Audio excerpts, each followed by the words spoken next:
Hello friends, welcome to my YouTube channel. Today we will learn the very first chapter of reasoning which will be important for all your exams. Alphabet series एक ऐसा topic है जिससे हर exam में questions आते ही आते हैं, फिर चाहे वो आपका बैंकिंग हो, एसएससी हो, रेलवे हो या कोई भी स्टेट लेवल का एग्ज़ाम हो। ठीक है फ्रेंड्स, तो अल्फ़ाबेट जो सीरीज़ है वो देखने में जितनी ईजी लगती है उतनी ही टाइम टेकिंग होती है। बस आता तो सबको है, लेकिन हमें इसको कैसे कम टाइम में करना है वही चीज़ आज हम अपने सेशन में सीखेंगे। तो फ्रेंड्स, आज का टॉपिक हमारा रहेगा अल्फ़ाबेट सीरीज। ठीक है, तो हमारा फर्स्ट स्टेप जो होगा वो होगा कि हमें अपने सारे अल्फ़ाबेट लिख लेने हैं। ABCDE FGHI JKLM NOP QRST UVWXYZ। ठीक है फ्रेंड, अब हमारा जो सेकंड काम है वो है इसे नंबरिंग देना।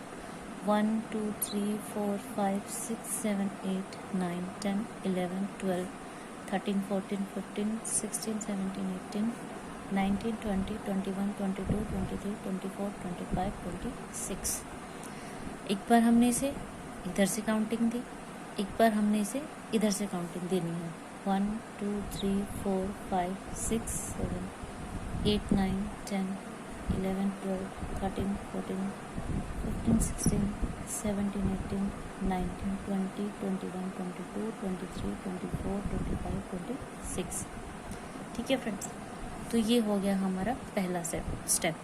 सेकंड स्टेप हमारा ये रहेगा कि हमें ये देखना है।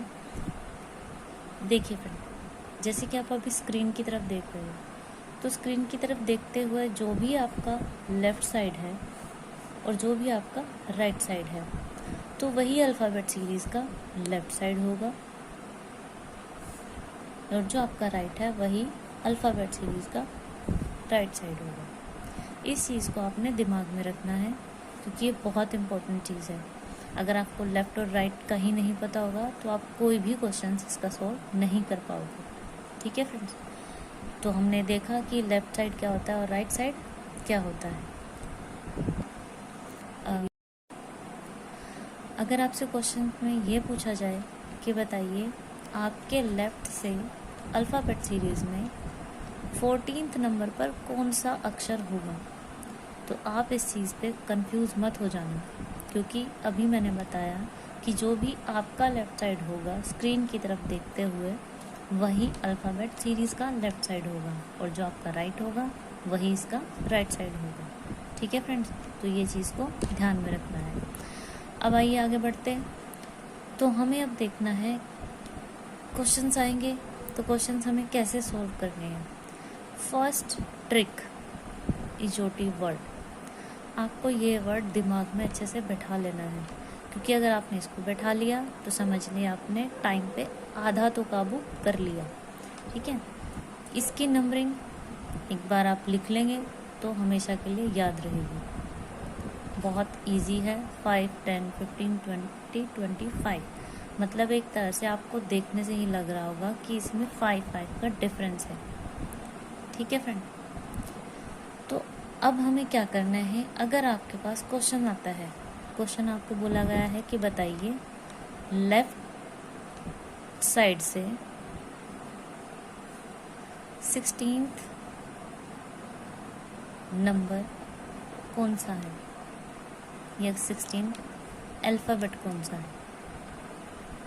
ठीक है, तो अब आप क्या करोगे, अब इसको वहाँ पर ऐसे ऐसे गिनने बैठोगे तो फिर से वही टाइम वाली प्रॉब्लम होगी। तो आपने क्या करना है, आपने सिर्फ इस इजोटी वर्ड को याद रखना है, और इसी से आपके ये लेफ़्ट से सिंगल, अगर आपसे तो क्वेश्चन में अगर आपसे सिंगल ये पूछता है कि बताइए लेफ़्ट साइड से कौन सा अक्षर है, तो अगर सिर्फ सिंगल टाइम ऐसे लेफ़्ट साइड पूछा गया है तो आप सिंपली इजोटी का ये ट्रिक लगाओगे और अपने आप आपको सिंपल आंसर मिल जाएगा। ठीक है, अब आती है बात कि अगर कोई आपसे राइट साइड से पूछे अगर आपसे राइट साइड से पूछे कि बताइए राइट से, अब राइट इधर तो हमने काउंटिंग लगाई तो इजोटी काम आ गया, ठीक है। बट इधर तो रिवर्स काउंटिंग है, तो रिवर्स काउंटिंग है। यहाँ पर आपको एक चीज़ देखने को मिल रही होगी, ये है 1 और ये है 26। अगर हम इन्हें ऐड करते हैं तो 27 बनता है। 25 2 27, 24 3 27। तो ऐसे ऐसे ऐसे ऐसे करके आप किसी भी वर्ड को उठा लीजिए और उसकी दोनों साइड की नंबरिंग को ऐड कीजिए तो वो 27 ही बनेगा। तो बस आपने राइट में यही करना है। सपोज कीजिए आपसे पूछा गया है कि राइट साइड से, ये आपसे क्वेश्चन पूछा गया है 12th नंबर कौन सा होगा। तो अब आप इधर जैसे काउंट नहीं करेंगे, सिंपली आप क्या करेंगे, अगर आपसे राइट में, सिर्फ राइट वाले केस में है, लेफ्ट में नहीं है। लेफ्ट में आप सीधा इजोटी से करोगे क्योंकि जो सीधी काउंटिंग है वो लेफ्ट साइड से ही शुरू होती है, ठीक है। तो हम ऐसे में क्या करेंगे, राइट से पूछा गया तो 27 में से जो वर्ड पूछा गया है उसी को हम माइनस कर देंगे, ठीक है। 7 में से 2 गया तो ये बचा 5, 2 में से 1 गया, ये बचा 1, तो हमारे पास आया 15।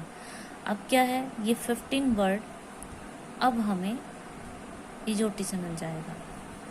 इजोटी 5 10 याद हो गया होगा अब तो, बड़ा इजी है। 15, तो यहाँ पर 15 नंबर पर क्या है, ओ, तो ये हमारा आंसर होगा। मतलब हमने बिना काउंट किए ही सिर्फ एक इजोटी वर्ड से आंसर निकाल लिया, ठीक है। वरना तो आपको ये काउंट करना पड़ता। तो आप इसे चेक भी कर सकते हो। तो इसने पूछा था कि राइट साइड से 12th नंबर कौन सा है। राइट से 12th नंबर, आप देखिए 12th पर ओ दिया हुआ है तो हमारा आंसर ओ है, ठीक है। तो ऐसे अब आते हैं हम सेकंड ट्रिक पे। सेकंड ट्रिक हमारी क्या रहेगी कि अब हम डायरेक्ट आंसर निकालेंगे। डायरेक्ट तो ये भी था, ठीक है, लेकिन यहाँ पर लेफ्ट और राइट था और सिंगल सिंगल आपसे पूछा हुआ था। अब हमें क्या देखना है, अगर आपसे एक आपको स्टेटमेंट दी गई है उसमें आपको दोनों लेफ्ट पता करने हैं तो आपका माइनस होगा। अगर आपका राइट पता करना है तो माइनस होगा। अगर आपका एक लेफ्ट और एक राइट होगा क्वेश्चन में तो प्लस होगा, और एक राइट और एक लेफ्ट होगा तो भी प्लस होगा, यानी कि ऐड होगा, ठीक है। जैसे कि अगर आपसे क्वेश्चन आता है, एक सेकेंड, अगर आपसे क्वेश्चन में ये पूछा जाता है कि बताइए दाएं से 12वां अक्षर कौन सा होगा। ये तो सिंपल है, ठीक है। ये सिंपल हो गया तो हम इसे थोड़ा चेंज कर देते हैं। चलो पहले इसी को सॉल्व कर लेते हैं। दाएं से 12वां, ये हम कर चुके हैं पहले भी, तो सॉरी ये रिपीट हो गया। हम नेक्स्ट क्वेश्चन करते हैं कि अंग्रेजी वर्णमाला के बाएं से 7th अक्षर के दाएं 13वां अक्षर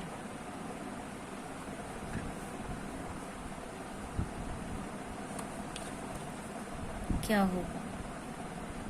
अब देखिए, इसमें पूछा गया है एक बार बाएं और फिर पूछा गया है एक बार दाएं। तो बाएं दाएं देख लीजिए, मतलब ये तो याद रखना है कि अगर दाएं पहले आ जाए और बाएं पहले आ जाए या दाएं पहले आ जाए। अगर दोनों अपोजिट हैं तो प्लस होगा, सिमिलर है तो माइनस होगा, ठीक है। तो यहाँ पर हमारा है ये, अब ये दोनों अपोजिट हैं तो इट मीन्स कि ये दोनों प्लस हो जाएंगे। तो 13 + 7 ये हमारा बन गया 20। अब 20 को काउंटिंग तो नहीं करेंगे, वो इजोटी कब काम आएगा, अभी तो काम आएगा। तो इजोटी लिया, ये हो गया 5 10 15 20 25। तो ये हमारा 20 पे क्या आया, टी, राइट आंसर, ठीक है। अब हमें ये चेक करना है, चेक तो करना बनता है, ठीक है, तो हम चेक करेंगे। इसने हमसे पूछा था बाएं से 7वें अक्षर के दाएं 13वां, तो बाएं से 7वां ये हुआ, इसके दाएं 13वां 1 2 3 4 5 6 7 8 9 10 11 12 13, ठीक है। आंसर हमारा टी आया, तो ये हमारा राइट आंसर है। देखिए फ्रेंड्स, अब ये हमारे पास कुछ एक ऐसा क्वेश्चन है कि जिसमें ये दो तरह से पूछा जा सकता है। फर्स्ट तो ये जो सिंपल है, जो इसमें दिया हुआ है, अंग्रेजी वर्णमाला के बाएं से 5th अक्षर के दाएं 10वां अक्षर कौन सा होगा। पहले तो आप इसे सिंपली निकाल लीजिए। मैंने आपको बताया था इसमें बाएं दिया हुआ है, दाएं दिया हुआ है। अगर ये अपोजिट हैं तो इट मीन्स ये प्लस होगा, तो ये 5 10 ये 15 बन जाएगा। तो इजोटी के हिसाब से 5 10 ये हमारा 15 बना ओ, ठीक है। लेकिन अब अगर ये पूछता है कि अंग्रेजी वर्णमाला के बाएं से 5th अक्षर से दाएं, 5th अक्षर से दाएं, से का मतलब आ गया कि अगर आपको हम क्या करते हैं, जैसे 5th पे हमारा बाएं से 5th पे हमारा ABCDE है, ठीक है। हम क्या करते हैं, जब हमें इसका दायां 10th निकालना है तो हम क्या करते हैं, FGHIJKLMNOP, तो यहाँ पर इसका 10th कौन सा होगा। अगर E हमारा 5th है और इसने पूछा कि इसका दायां 10th कौन सा होगा, तो हम ऐसे काउंट करते हैं ना, 1 2 3 4 5 6 7 8 9 10, तो हमारा आंसर आ जाता है O।